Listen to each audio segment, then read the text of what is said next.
You've probably seen this logo before, but odds are you don't know Marvel's full story. The name changes, the billion-dollar wins, and the total wipeouts. I didn't either, so I spent weeks digging through Marvel's chaotic rise from a scrappy 1930s magazine to one of the biggest brands on the planet, maybe even the galaxy. Why? Well, because I make comics too, and I was hoping Marvel's journey would be a business masterclass wrapped in spandex. And what I found was that and way more. This is a roller coaster so wild it deserves its own ride at Disneyland. This is the rise, the fall, and the rise of Marvel. So it's 1939, and pulp magazine publisher Martin Goodman decides to cash in on the brand new comic book craze and launches Timely Publications. Hold on, I thought this video was about Marvel. It is, but it didn't start out as Marvel, okay? Stay with me. Operating out of New York, Timely got insanely lucky right out of the gate with their very first book, Marvel Comics #1. It introduced the original Human Torch and Namor the Submariner. It sold nearly 900,000 copies its first run. And to put that into perspective,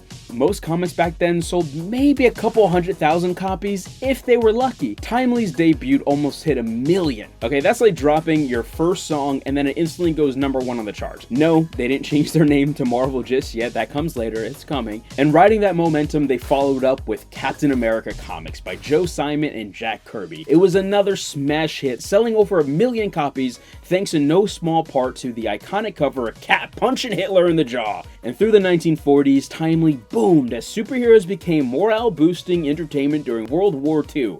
You know, the sequel to World War I. And around that time, Goodman's teenage nephew, Stanley Lieber, who you probably know as Stan Lee, joined the company as an office assistant. He fetched coffees, inkwells, and occasionally wrote filler stories, but by the end of the decade, after Simon and Kirby left over a pay dispute, Goodman handed over the editorial reins to Stan. He was only 19 years old. It was supposed to be temporary. Spoiler, he basically kept the chair for decades, and we'll get into that later, but with characters like Human Torch, Namor, and Captain America leading the charge, Timely cemented itself as a major player in what would now be known as the golden age of comics. But after the war ended, readers' taste shifted, and the superhero craze started to fade.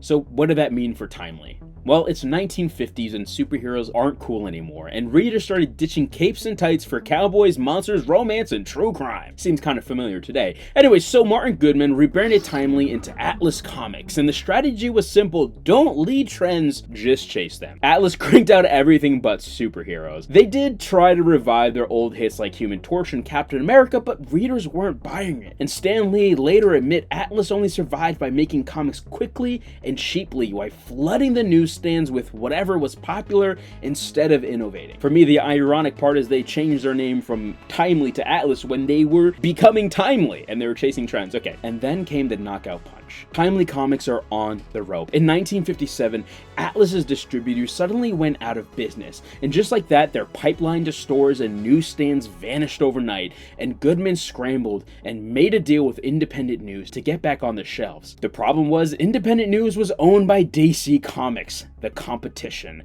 and DC didn't exactly want their rival thriving. Bad for business. So the new contract capped Atlas at just 8 to 12 titles a month, down from dozens. Now imagine going from running a buffet to only being told you're allowed to serve appetizers. That chokehold forced Atlas to limp through the late 1950s, and for a brief moment they were even known as Goodman Comics. That was like a nuke to their business, but good thing they are like cockroaches and everything is about to change. The year is 1961 and DC is killing it with their new superhero team, the Justice League. And Martin Goodman takes notice, so he tells his nephew, Stanley, hey, makes me one of those. But instead of cranking out another cookie-cutter superhero squad, Stan, along with artist Jack Kirby, tries something radical. He makes a team that is super but feels human. And that experiment was called Fantastic Four, and it changed everything. Let's not get ahead of ourselves. You need to know before this, superheroes were basically flawless, idolized, and godlike figures. But the Fantastic Four, they argued, they had money problems, and I don't even think they had costumes at first. It was the first time readers saw superheroes as humans in what felt like the real world.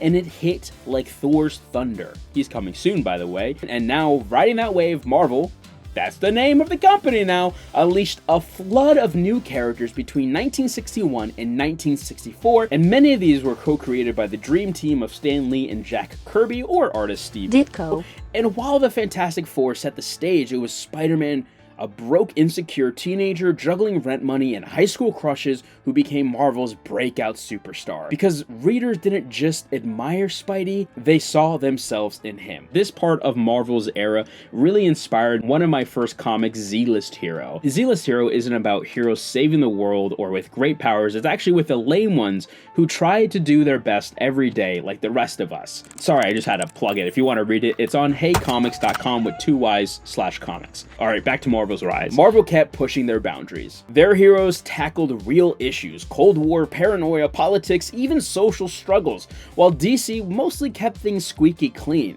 So yeah, comics were kind of always political. Whoops, that's going to cause a fire in the comment section. Another genius move, Marvel's characters all lived in a shared universe, mostly taking place in New York City. That meant crossovers, team-ups, and continuity that made readers feel like they were a part of a bigger world. And by the mid-60s, Marvel had earned a hip reputation. College kids were reading them, Esquire magazine even called Spider-Man and the Hulk icons of campus culture in 1965. Marvel wasn't just surviving, it was finally thriving. Now on the business side, Marvel finally escaped DC's chokehold in 1968. Goodman renegotiated their restrictive distribution deal and then sold Marvel to the Perfect Film and Chemical Corporation, later known as Cadence Industries. This will come back later. The sale pumped in resources. They basically gave Marvel a blank check and Goodman stayed on briefly as publisher. And by the end of the decade, Marvel was selling 50 million comics a year. What happened? Well, we'll find out. Anyways, it exploded past its rivals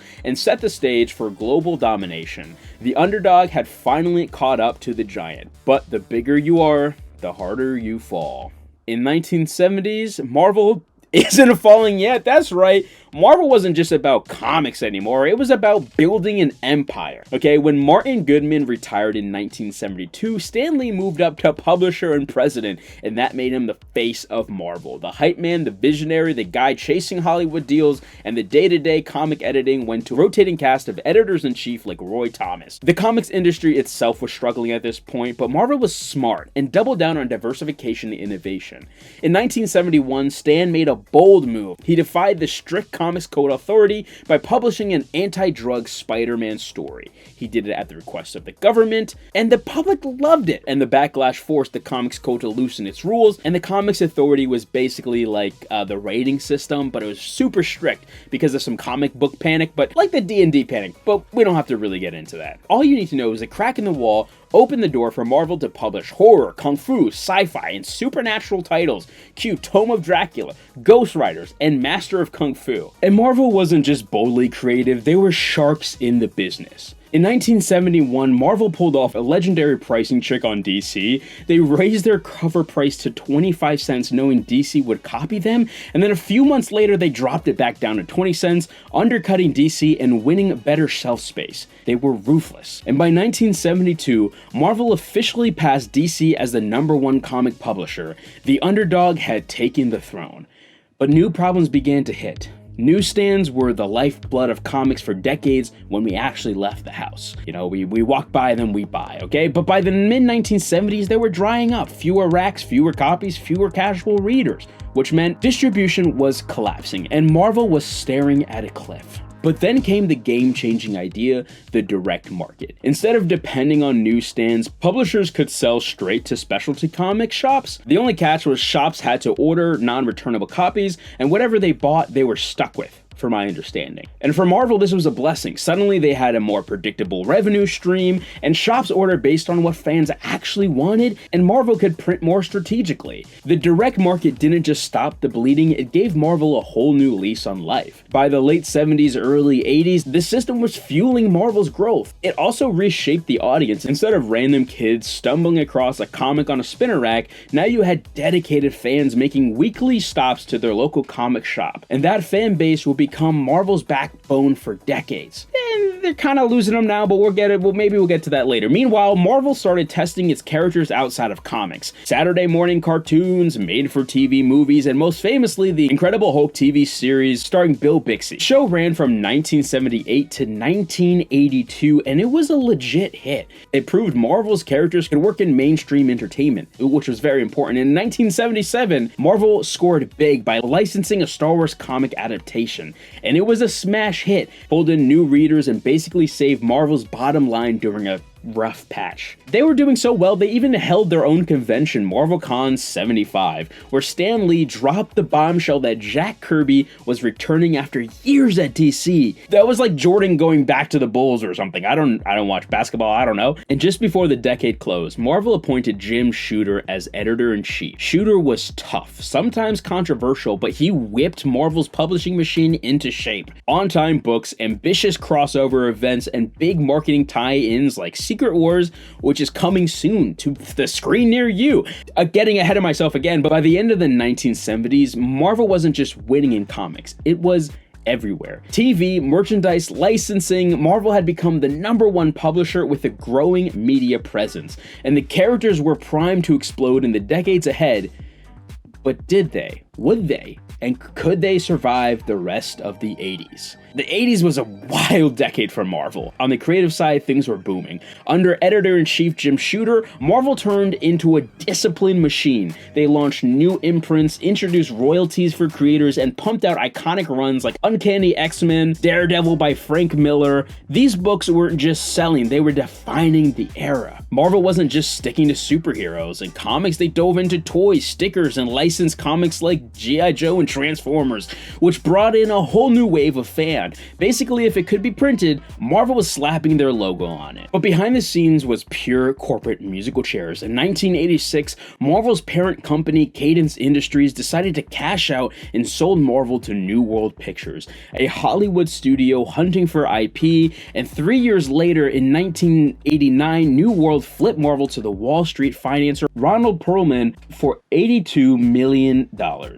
Perlman smelled opportunity. Like a shark to a blood, he took Marvel public in 1991, raising a ton of investor cash. Then he went on a buying spree, scooping up Toy Biz, trading card companies, stickers, and even had their own distribution company, Heroes World. And between 1989 and 1994, Marvel spent about $700 million building what they thought would be a multimedia empire. And for a moment it worked. The early 90s were a comic book gold rush, the speculator craze hit, and suddenly every new issue was being treated like a lottery ticket.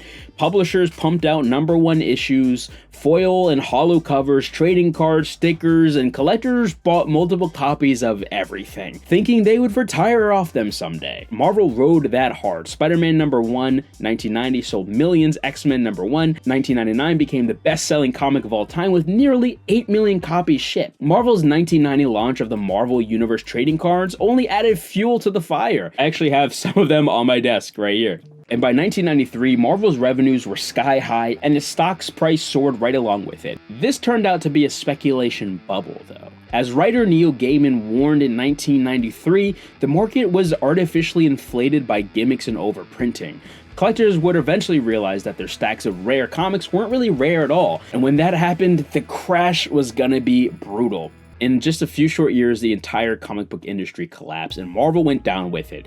Between 1993 and 1996, the speculator bubble burst. Readers and investors finally realized that all of those flashy #1 issues, foil covers, trading cards weren't rare treasures. They were mass-produced junk, and the market cratered, dropping about 70%. And comic shops, Marvel's lifeline, went out of business by the hundreds. They were all stuck with mountains of unsold inventory they just couldn't simply survive. And suddenly, Marvel, the giant of the industry, was drowning in its own excess. And by 1995, Marvel was buried in over $600 million of debt. The empire that seemed invincible just a few years early was bleeding out. A lot of the pain came from Perlman's so-called master plan. Remember when Marvel's bought Heroes World to handle its own supply chain? Total disaster. Marvel had no logistic experience, stores couldn't get their books, and rival publishers made exclusive deals elsewhere. Within a couple years, almost every distributor collapsed, leaving just one standing, Diamond Comics, and we know where that's at today. Overproduction and declining quality left readers more burned out. As one retailer put it, more and more fans simply stopped collecting. And by the late 1996, when your boy was born, Marvel had no choice but to file for Chapter 11 bankruptcy. It was December 27, 1996, and it marked what we thought would be the end of Marvel's history. a humiliating fall for a company that once looked untouchable. But if the finances weren't messy enough, the boardroom was about to turn into a battlefield. Ron Perlman wanted to use the bankruptcy to force through his merger plan with Toy Biz, and on the other side, Marvel's angry bondholders led by activist investor Carl Icahn, I believe I pronounced his name right, blamed Perlman for the disaster and tried to take Marvel for himself. The fight dragged on for 2 brutal years, paralyzing Marvel's operations, and in late 1998 a deal was struck. Marvel would merge with Toy Biz. Both Perlman and Icahn were out. Control was passed to Ike and Avi, the toy business executives who've been circling Marvel like hawks. The new company was renamed Marvel Enterprises, and while Marvel is still scarred from bankruptcy, it wasn't completely dead with the merger, and it was set for a comeback, and soon the world would see Marvel transform in ways no one thought would ever be possible. After crawling out of bankruptcy in 1998, Marvel had one mission: survive. The new leadership team slashed costs and focused on Marvel's greatest assets, its library of characters. No more gimmicks, foil covers, hollow covers, just stories people wanted to read. Remember when that was important? One of their smartest moves was launching the Marvel Knights imprint in 1998. Instead of keeping everything in-house, they outsourced second-tier heroes like Black Panther, Daredevil, and Punisher to rising freelance creators, and the line delivered darker, more sophisticated stories, and fans loved it. Critics hailed it as a creative renaissance, and Marvel's reputation started to climb back. And by the early 2000s, Marvel ditched the outdated comics code and created its own rotating system, freeing writers to tell bolder and more mature stories. On the comic side, the company was healing, but the real game changer was coming: Hollywood. Avi, who came from the toy business, knew the big money was in movies. Marvel had dabbled with movies before with mixed results, like Howard the Duck in 1986. Disaster. My aunt was actually in that, but he was convinced that Marvel characters could conquer the box office. In 1998, Blade proved him right. A mid-tier vampire hunter most people barely knew suddenly raked in $130 million worldwide, but Marvel only earned $25,000 from it, thanks to an awful licensing deal. But the message was clear: these characters could make bank. So Marvel licensed out its A-listers. X-Men, Spider-Man, they were massive blockbuster hits, each pulling in hundreds of millions and putting Marvel's heroes back in the cultural spotlight. But a massive problem happened. The studios, Fox, Sony, and Universal, they made big profits, but Marvel got quick cash but gave away the best parts of the business: the characters. It's so stupid in hindsight. But even so, the short-term strategy worked, and by the early 2000s, Marvel Enterprises was profitable again, powered by comics, licensing, and merchandising. The company had stabilized, but survival wasn't enough. So Marvel was about to take its biggest risk yet, betting everything on making its own movies, not just as a licensor, but as a studio. Enter David Mazel, a young exec with a crazy pitch in 2003. What if Marvel produced its own films and built an interconnected universe just like the comics? Now, sounds obvious now, but back then it was insane. Marvel had zero filmmaking experience and barely any money. To pull it off, they needed a war chest and nerves of steel. And in 2005, Marvel bet the farm. They secured a $500 million loan from Merrill Lynch and used the film rights to 10 of their core characters: Iron Man, Thor, Captain America, Hulk, and more as collateral. Translation: if the movies failed, Marvel could literally lose its heroes to the bank. But with the money in place, Marvel Studios got to work. They reacquired rights to characters that had been stuck in development hell and put a rising producer named Kevin Feige in charge. A lifelong comic nerd, Feige became the architect of what we now call the MCU. And in 2008, the gamble paid off. Iron Man starring Robert Downey Jr. wasn't just a hit, it was a $500 million box office smash that launched a whole new era. And the secret weapon was a tiny post-credit scene teasing the Avengers. Marvel just reinvented how franchises worked. Now, over the next few years, Marvel rolled out hit after hit: The Incredible Hulk, Iron Man 2, Thor, Captain America, all interconnected, all building towards one moment: the Avengers. In 2012, it dropped and shattered records. For the first time, multiple franchises merged into a single mega event. Hollywood had never seen anything like it, except when Timmy Turner and Jimmy Neutron crossed over. They have never seen anything like it. Now, under Feige, Marvel created a new paradigm. Serialized storytelling across films. Every movie fed into the next. Every character mattered. Fans became addicted, and you couldn't miss a single chapter. Merchandising, spin-offs, streaming, it all clicked into one money-printing machine, and by the mid-2010s, Marvel was pumping out 2 blockbusters a year, and even B-list heroes like Guardians of the Galaxy and Doctor Strange became billion-dollar brands. The peak came with Black Panther, a culture phenomenon that crossed $1.3 billion, and Avengers Endgame briefly became the highest-grossing film of all time. Marvel went from bankruptcy in 1996 to global domination in 2019. It had pulled the greatest comeback in entertainment history. Oh, they also got bought by Disney. That brings us closer to today. After the high of Endgame, cracks are starting to show. Some films are starting to underperform and superhero fatigue is floating around. Marvel is starting to reevaluate its playbook, focusing on quality over quantity. But hey, it's still one of the greatest turnarounds in business histories. And the wild part is the saga isn't over. I think if they can learn from their comic past, there's so much to be had. New heroes are waiting in the wings, and if Marvel's history has taught us anything, you should never count them out. Thank you for watching. My name's Elijah, by the way. If you like this video and you want to watch more, go ahead and click that video right there. And if you want to read something, you can check out some of my comics like Z-List Hero, a story about the lame heroes who just try their best every single day.